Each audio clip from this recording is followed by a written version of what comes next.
Yo, it's yo. Boom. Yo, let me send a cut. So, hey, it's everybody finna watch. Did you ever notice these 10 Easter eggs? This was requested by. I'm just making sure this shit comes. This was requested by MJ Banks. Yeah, but actually, I know some. I've never seen this video in particular, but I'll let y'all know if I know about it.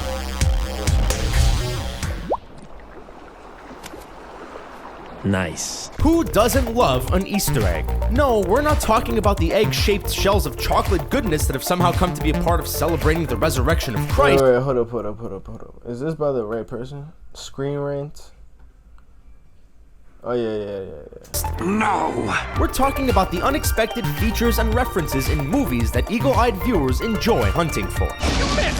How could you miss? Disney definitely loves Easter eggs. Their movies are littered with countless examples for audiences to spot, and in this video, we're going to run you through some of the better examples in your favorite Disney offerings. So sit back and relax, because you don't even need to try when it comes to finding these Easter eggs. We've got you covered. And don't forget to subscribe to our channel so you can watch more videos like this whenever you log on. Here are 10 Easter eggs hidden in your favorite Disney movies. And before we start, can you guess this movie from these emojis? Stay tuned for the answer. Jungle Book? At the end of our video. Okay. Jungle Book? The Little Mermaid. Let's start with a real classic in every sense of the word. 1989's The Little Mermaid is a quintessential Disney movie, and it features cameos from some of Walt Disney's utmost classic Disney mascots. When King Triton assembles a large crowd of sea-dwelling beings in the movie's opening scenes, none other than Mickey Mouse himself, Donald Duck, and Goofy can be seen amongst the crowd. But there's also a fun non-Disney cameo in the same scene. Kermit the Frog can be seen loitering a few rows behind the iconic Disney trio. Toy Story 2. Another recurring Easter egg in Disney Pixar movies is the inclusion of the Pixar corporate mascot, Luxo Jr., the little desk lamp that appears on the production logo of every Pixar movie. It has appeared in a number of movies in various forms, but none were more imaginative than its appearance in 1999's Toy Story 2. It appears in a scene in which Buzz Lightyear flies back down to Earth. Luxo Jr. can be seen in the night sky as a constellation in the vast sea of stars. Toy Story 3. Ready for some train spotting? Here comes Johnny. And no, we don't mean the it's shite being Scottish kind of train spotting, we mean actually spotting trains. Glad I can catch the train! Now let's catch some criminals! In the opening sequence of 2010's Toy Story 3, there's a runaway train that can be seen bearing the number 95. That number is a reference to the number on Lightning McQueen in the Cars franchise, which is in turn a reference to 1995, the year that the first Toy Story movie was released. Come on, two Easter eggs for the price of one, we're just spoiling you here. Makes sense. Cars. Having just mentioned the Cars franchise in a Toy Story entry, it's now time to do the reverse. In 2006's Cars, there's a race called the Piston Cup, and all of the cars taking part in said race have tires of a brand that is a clear reference to a certain Toy Story character. Instead of being Goodyear like a lot of real-world tires, the tires are all of the fictional brand Lightyear. This is, of course, taken from the name of Buzz Lightyear, one of the heroes from the aforementioned Toy Story movies. I didn't even know that.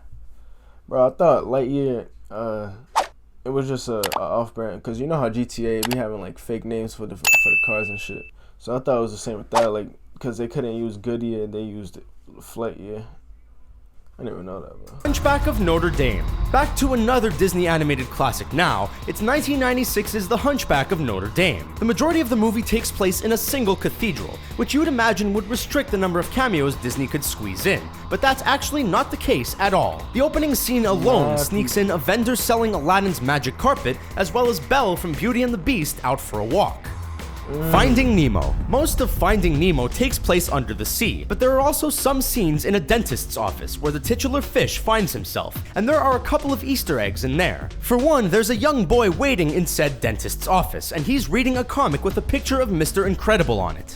Moreover, as Nemo is looking around said office for a way to escape the fish tank he's being kept in, a Buzz Lightyear figure can be seen lying on the floor in the corner.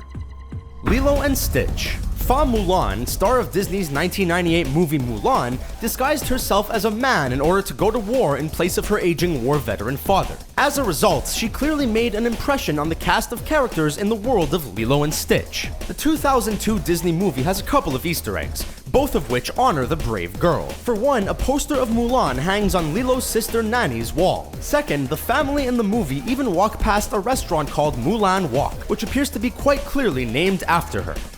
References to a film that never was. This one's a little bit different. Pixar are known for their foreshadowing Easter eggs, by which we mean they like to include Easter eggs that make references to their movies that haven't actually been released yet. In this case, it's a movie that didn't actually end up getting released at all. A shelved production called Newt was referenced by way of a Newt crossing sign on Andy's door in Toy Story 3, and the witch in 2012's Brave can also be seen holding a newt up when she's concocting a spell. Every Pixar film. For our final entry, we get less specific, as this Easter egg applies to every single Disney Pixar film that was ever made. John Ratzenberger, yeah, the guy from Cheers and the Coors commercials, has voiced a character in every Pixar film to date, and will no doubt continue to do so going forward because Pixar considers him to be their good luck charm. His characters have included the likes of Toy Story's Ham, A Bug's Life's P.T. Flea, The Incredibles' Underminer, and Mac from Cars. The Incredibles. One of the best known and most regularly occurring Disney Pixar Easter eggs is the mentioning of A113, whether it be spoken or written down somewhere within a movie. It's the number of the classroom at the California Institute of Arts where many of Pixar's earlier animators learned their trade. A prime example is in 2004's The Incredibles, in which it's actually mentioned on more than one occasion. You'll be briefed on your next assignment in the conference room at 2. D-Wing, room A113. 2 o'clock. Got it. See you there. Thanks for watching our video about 10 Easter eggs hidden in... Nah, that was actually a good video. I ain't know about none of them. I thought it was gonna talk about like hidden messages. I didn't know it was gonna be like that. Man. That's it with the bro. If you just want to see this, catch you on the next one, bro.